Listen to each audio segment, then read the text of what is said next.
वळूयात राजकीय घडामोडींकडे।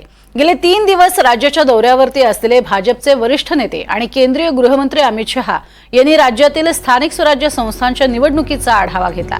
मुंबई, ठाणे आणि पुणे या शहरांमध्ये स्वबळावर निवडणुका लढवण्याबाबत चाचपणी करण्याच्या सूचनाही दिल्यात असं सूत्रांनी सांगितलंय। दरम्यान शहा मुंबईमध्ये असल्याची संधी साधत उपमुख्यमंत्री एकनाथ शिंदे यांनी सह्याद्री अतिथीगृहावर भेट घेतली।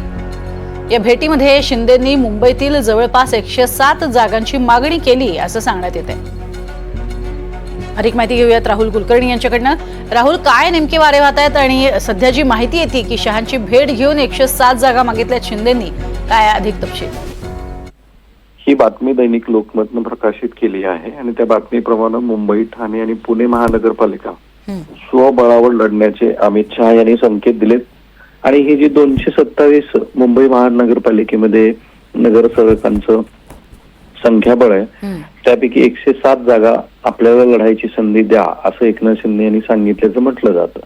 त्याबरोबरच मुंबई बरोबरच ठाणे, पुणे आणि राज्यातल्या महत्वाच्या स्थानिक स्वराज्य संस्था, स्पेशली महानगरपालिका या महायुतीने एकत्रित लढाव्यात अशीही चर्चा झाल्याचं म्हटलं जातं। पण जेव्हा एकनाथ शिंदे त्यांना भेटले त्यावेळेला अमित शहा यांनी कोणतीही आश्वासन दिलं नाही किंवा कोणताही संकेत दिला नाही की ज्यामुळं त्या महानगरपालिकेमध्ये शिवसेना त्यांच्या बरोबर असेल असं दिसतंय।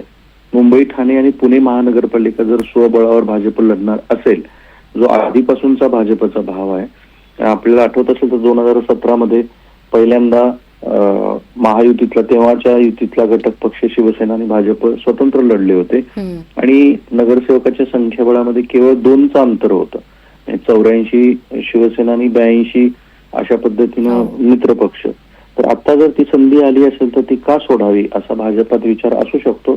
तसं झालं तर महानगरपालिकेच्या सगळ्याच निवडणुका हे सगळेच राजकीय पक्ष स्वतंत्रपणे लढतील आणि भाजपला सुद्धा 2029 मध्ये स्वबळावरतीच राज्यात सत्ता आणायची, त्यासाठी महानगरपालिका स्वतंत्र लढणं आवश्यक वाटतंय।